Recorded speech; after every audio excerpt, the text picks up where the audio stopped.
This is the accountability system, guys, and you need to be aware of this. This is a moving target. This is the way the state is grading schools.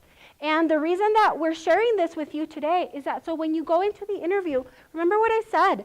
I've spent 2 years teaching our teachers, training our teachers on this. Administrative principals, our administration staff are also receiving training on this. We've received training in this area, but let me show you what this is.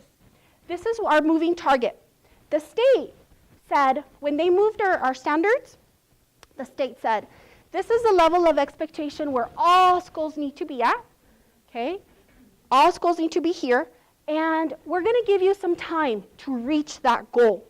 We're going to give you 2 years. They said, we're going to call it phase 1. So we're going to stay 2 years at phase 1 so that all schools reach that level, all schools in Texas.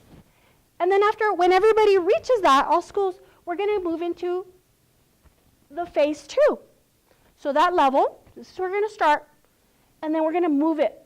We're going to be 2 years there. And then we're going to stay 2 years, and then we're going to move it again to the final phase. The state said, this is where you need to be. Schools, this is where you need to be. We're going to give you 2, 4 years, 5 years. In 6 years, you need to be at the final phase. That's where your kids need to be performing in order for your kids to be considered passing, right? And then we have the level 3, the highest performing. This is not going to change. When your kids score here, they're going to be considered advanced. Level 3 is the highest, okay? So this is just to pass. All right, so then we started our new accountability system. We started our new test, and we were at phase 1 for 2 years. And guess what? Our schools didn't perform very well. They didn't. We didn't pass. Okay? For example, grade 3, the average score a kid needed to get was a 50, just a 50. And our kids didn't meet that. Our kids were getting 14%, 20%. The state said, we recognize this is a new test. It's a lot more rigor. It's a lot harder. So it's okay. Remember, we have 2 years to get used to it as teachers, to learn from it, to grow. And phase 1, that was 3 years ago already.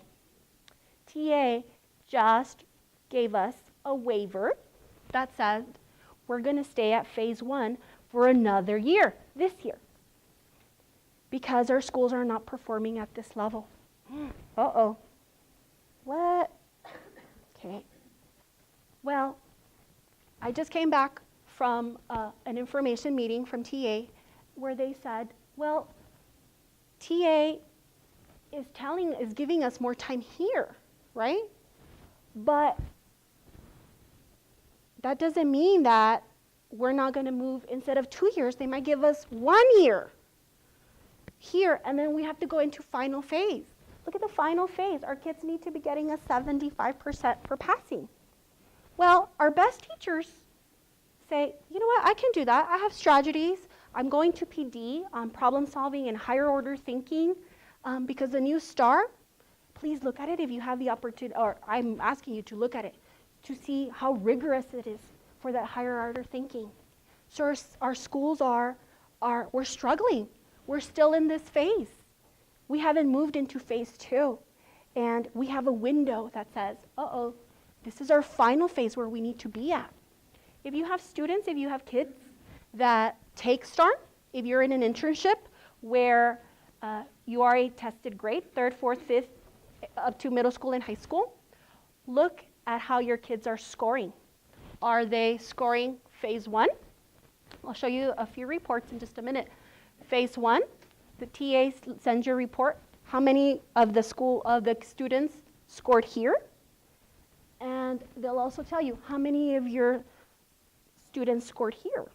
Your kids, your own children, where are they scoring? This is level 2, which means at grade level. Level 3 means beyond grade level.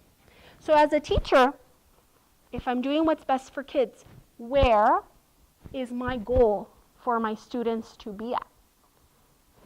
Is it level 2 at grade level? Or is it level 3, above grade level?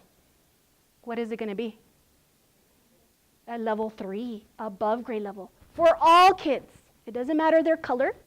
It doesn't matter their subcategory, bilingual, special ed. Our kids, we need to be performing here at this level.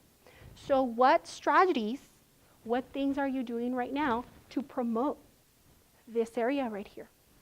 When a student doesn't meet this percentage, it is below grade level. Okay, it's considered below grade level. Do you have any questions on this so far?